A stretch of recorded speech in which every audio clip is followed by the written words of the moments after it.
The live TV, सच सबसे आगे। नमस्कार, द लाइव टीवी आप देख रहे हैं। आपके साथ मैं हूं आदित्य कुमार।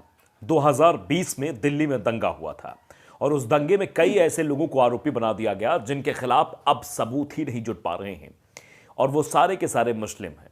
मुस्लिमों को फंसाने की पुरजोर कोशिश की गई और उन लोगों को जरूर इसमें नहीं फंसाया गया जो लोग मेन आरोपी थे इस दिल्ली दंगा को करवाने में, और दिल्ली दंगे में मेन आरोपी थे। उन लोगों पर कोई कार्रवाई नहीं हुई।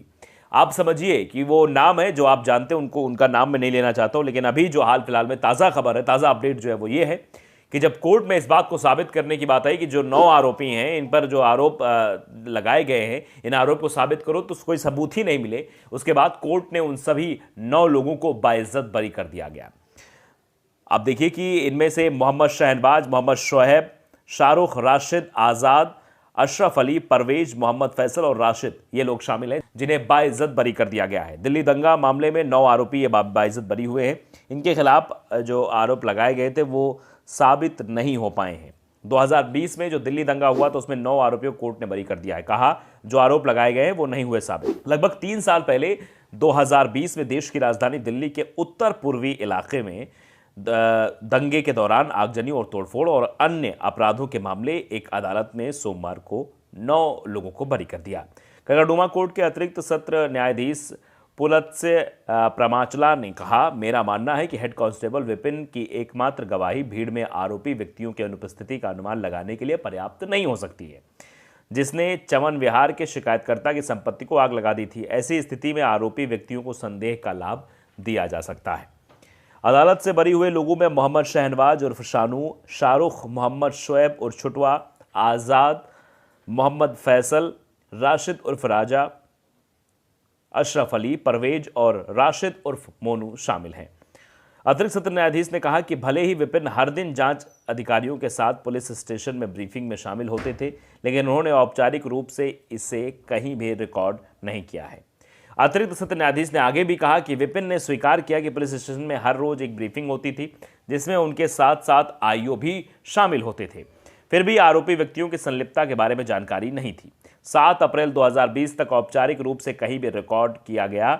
अदालत ने हालांकि उल्लेख किया कि विपिन ने कहा था कि उसने लगभग 1 सप्ताह 15 दिनों के दंगों के बाद मौखिक रूप से अपने वरिष्ठ अधिकारियों को अपने साथ जानकारी के बारे में सूचित किया था। अदालत ने कहा कि इस गवाह द्वारा वरिष्ठ अधिकारियों को ऐसी महत्वपूर्ण जानकारी देने में इतनी देरी के लिए कोई स्पष्टीकरण नहीं दिया गया कि आखिरकार ये बयान जो आया है वो इतना लेट क्यों आया है, ये सवाल पूछा गया। कोर्ट ने कहा अगर वास्तव में ऐसी सूचना वरिष्ठ अधिकारियों को दी गई थी तो वरिष्ठ अधिकारियों ने औपचारिक तरीके से ऐसी जानकारी दर्ज क्यों नहीं कराई। अतिरिक्त सत्र न्यायाधीश ने कहा कि महत्वपूर्ण सूचनाओं के प्रकटीकरण में इस तरह की देरी को ध्यान में रखते हुए मुझे मामले में भी 1 से अधिक गवाहों की लगातार गवाही के परीक्षण को लागू करना वांछनीय लगता है।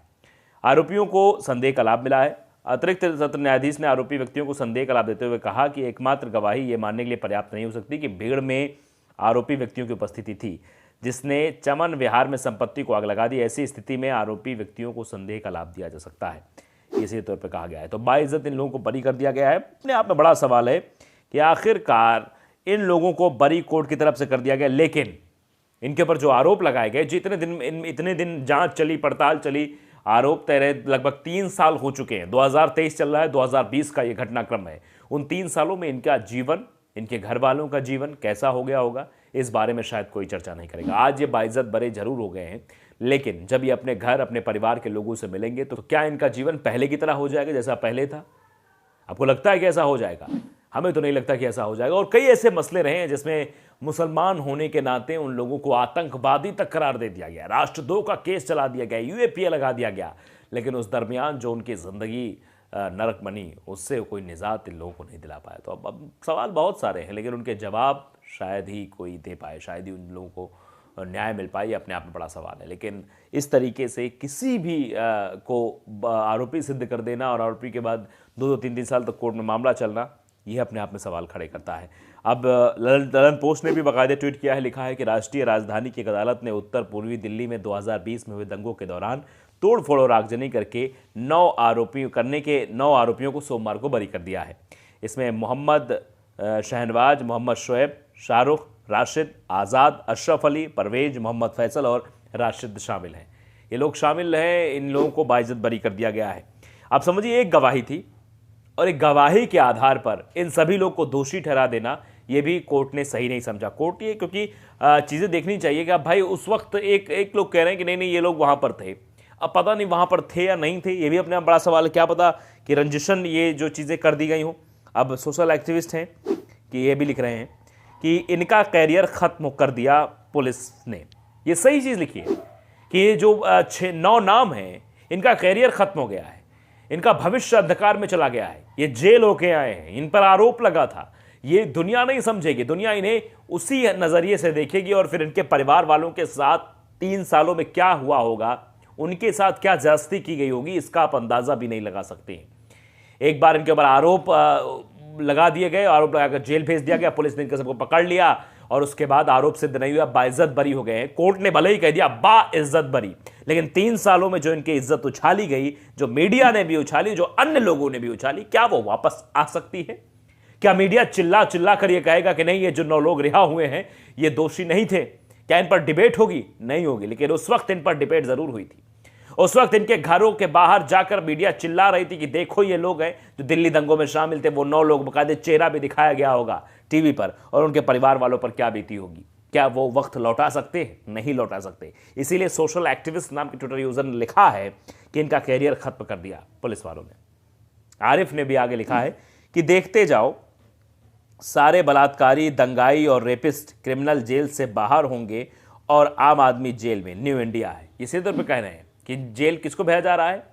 जो लोग बेकसूर हैं, बेगुनाह हैं, उनको जेल भेजा जा रहा है। बलात्कारी बाहर आ रहे हैं, बलात्कारियों को माला पहनाई जा रही है। भारतीय जनता पार्टी के नेता बलात्कारियों को संस्कारी बताते हैं। यह भारतीय जनता पार्टी की सरकार में ही हो रहा है। जैन दुरानी है, वो लिखते हैं कि तमाम बेगुनाह लोग सालों से देश की अलग अलग जेलों में बंद हैं, उनकी कोई सुनवाई नहीं होती है, सालों लग जाते हैं अपनी बेगुनाही को साबित करने में। बहरहाल सच का गला घोटा जा रहा है, गुनहगार लोग खुलेआम घूम रहे हैं। ये एक आम आदमी की आवाज़ है कि गुनहगार जो है वो घूम रहे हैं, लेकिन बेकसूर लोगों को, बेगुनाह लोगों को जो है सजा दी जा रही है। हासिम जी है, वो लिखते हैं 2 साल बाद इनको बरी किया गया, ऐसे ही मुसलमानों को परेशान किया जाता है। ये क्यों लिखना पड़ रहा है? ये क्यों कहना पड़ रहा है कि मुसलमानों को परेशान किया जाता है? 9 लोग बाइज्जत बरी हुए हैं। आप अंदाज़ा लगाइए, 9 लोग, ये इन लोगों का जीवन क्या हो गया होगा। अकलम सुबानी उन्होंने लिखा कि जिस आदमी ने दंगा भड़काया उसको दिल्ली पुलिस ने पकड़ा ही नहीं और बेकसूर मुसलमान को जेल में डाला गया।